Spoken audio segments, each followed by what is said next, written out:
The fun they had का सारांश class 9th MP board CBSE एवं 12th एमपी बोर्ड छात्रों को अंग्रेजी साहित्य में इस अध्याय के बारे में बहुत आसानी से जानने में मदद करेगा। द फन दे हैड ने भविष्य में हमारे पास मौजूद तकनीकी दुनिया के एक दिलचस्प पहलू पर प्रकाश डाला है। नतीजन ये भविष्य में निर्धारित होता है। दो बच्चे पहले के दिनों के शिक्षा के तरीके की चर्चा करते हैं। 2000 वर्ष पूर्व जो शिक्षा प्रणाली थी उसका वर्णन किया है। इसके अलावा वे उन पुस्तकों के बारे में बात कर रहे हैं जिनमें अब उनके पास मौजूद टेली बुक के बजाय कागज शामिल होते हैं। छोटे बच्चों के बीच बातचीत के बारे में पढ़ना दिलचस्प है। वे स्कूल की अवधारणा पर मोहित हो जाते हैं जो उनके दादा दादी के दिनों में प्रचलित थी। इसके अलावा वे इस बारे में भी बात करते हैं कि वे दिन कितने मज़ेदार थे। द फन दे हैड ने हमें निकट भविष्य की प्रौद्योगिकी की वास्तविकता को दिखाया है। यह कहने का तात्पर्य यह है कि 2000 वर्ष पूर्व जो उनके दादा दादी ने जो शिक्षा प्राप्त की थी वही शिक्षा आज आप प्राप्त कर रहे हैं। आप भी कागजी लेखों का अध्ययन करते हैं और उन लेखों को पढ़ते हैं और उसमें मूविंग वाले शब्द नहीं होते हैं, अक्षर नहीं होते हैं और टेली बुक नहीं होती है।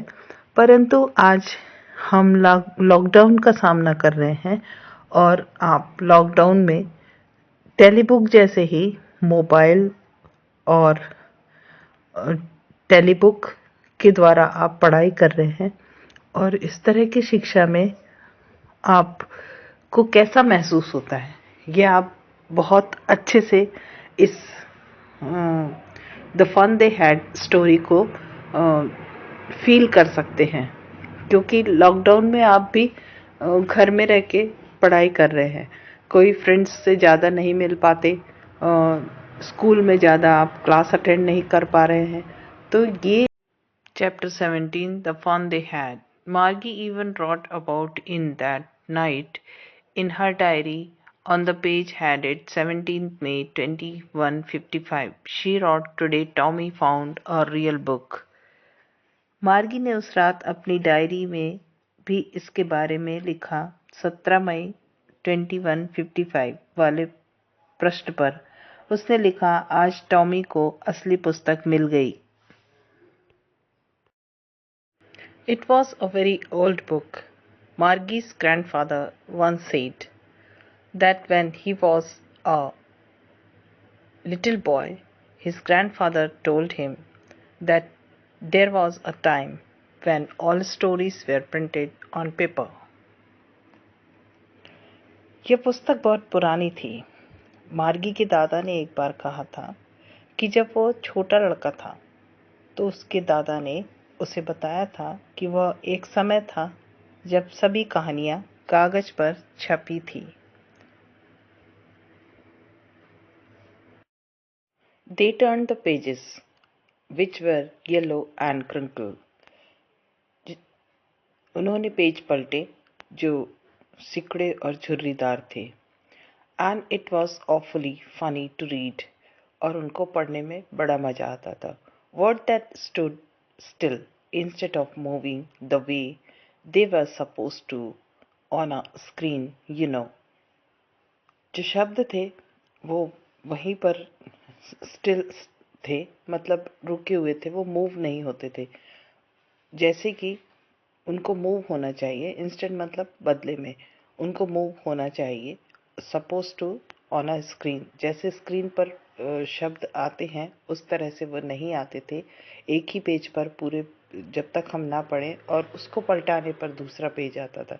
स्क्रीन पर ऐसा नहीं होता है। स्क्रीन पर हम उसको मूव होते जाते हैं words. Crinkle, with many folds or lines, something that is crushed. ऐसे पेज जो झुर्रीदार हो गए हैं और फोल्ड हो गए हैं और उसमें बहुत सारे क्रश आ गए हैं, सिकुड़न आ गई हो. And then when they turned back to the page before it had the same words on it that it had when they read it the first time. और तब जब उन्होंने पिछले पृष्ठ को बदला तो उसमें वही शब्द मिले जो उन्होंने पहली बार पढ़े थे. मतलब वो मूव नहीं हो रहे थे. एक पेज पलटने के बाद दूसरा पेज जैसे ही आप अभी पुस्तकें पढ़ते हैं सेम वैसे ही.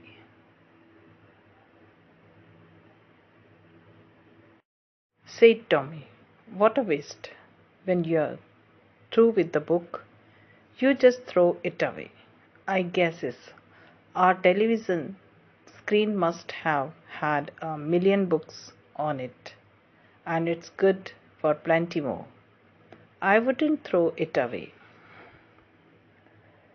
टॉमी ने कहा, क्या बर्बादी है. जब आप पुस्तकों को पढ़ चुके हैं तो क्या फेंक दी जाती है? ऐसा मेरा अनुमान है. ये टॉमी ने कहा. हमारे टेलीविज़न के पर्दे पर मिलियंस पुस्तकें हैं और उससे भी अधिक की इसमें गुंजाइश है. मैं इसे फेंक नहीं दूंगा. वो मार्गी से कह रहा है, बता रहा है कि पुस्तकें जो है वो पढ़ने की चीज़ है और उसको अगर वो पेपर पर प्रिंट है तो अवश्य वो वेस्ट हो जाती होगी. ये उसका अंदाज़ा है. पर टेलीविज़न पे मिलियन बुक्स हैं और वो बुक्स उससे भी ज़्यादा है, परंतु वो स्टोर है. इसलिए उसने सोचा कि मैं अब इसको नहीं फेंकूंगा. Same with me, said Margie. She was 11 and hadn't seen as many books as Tommy had. He was 13.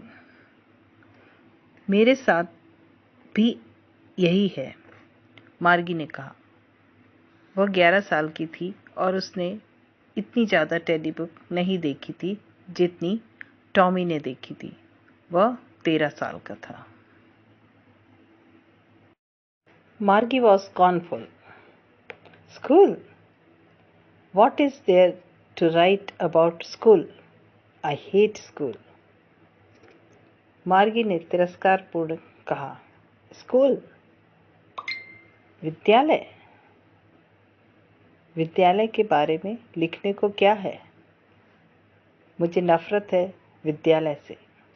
Scornful means contemptuous, showing you think something is worthless.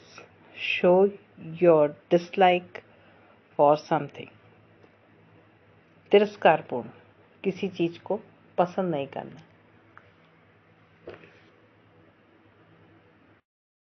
She said, "Where did you find it?" उसने कहा, तुमको यह कहाँ मिली? In my house. मेरे घर में. He pointed without looking. उसने इशारा किया बिना देखे. Because he was busy reading. क्योंकि वह पढ़ने में व्यस्त था. In the attic. अटारी में. Attic means a space just below the roof used as a storeroom. एक छोटा सा जगह जहाँ पर रूम के ऊपर बना दिया जाता है, एक मचान टाइप का, उसको एटिक कहा जाता है, जो स्टोर रूम के रूप में यूज़ किया जाता है. What's it about? यह किसके बारे में है? स्कूल, विद्यालय.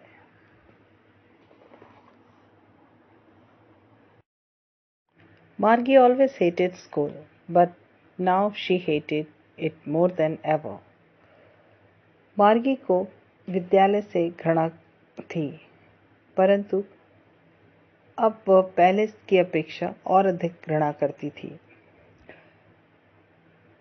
The mechanical teacher had been giving her test after test in geography, and she had been doing worse and worse until her mother had shaken her head sorrowfully and sent for the county inspector. मशीनी अध्यापक उसे भूगोल geography मतलब भूगोल के test पर test देता रहा था और वह तब तक खराब और खराब प्रदर्शन करती रही जब तक उसकी माँ ने दुखी होकर काउंटी इंस्पेक्टर को नहीं बुलवा लिया।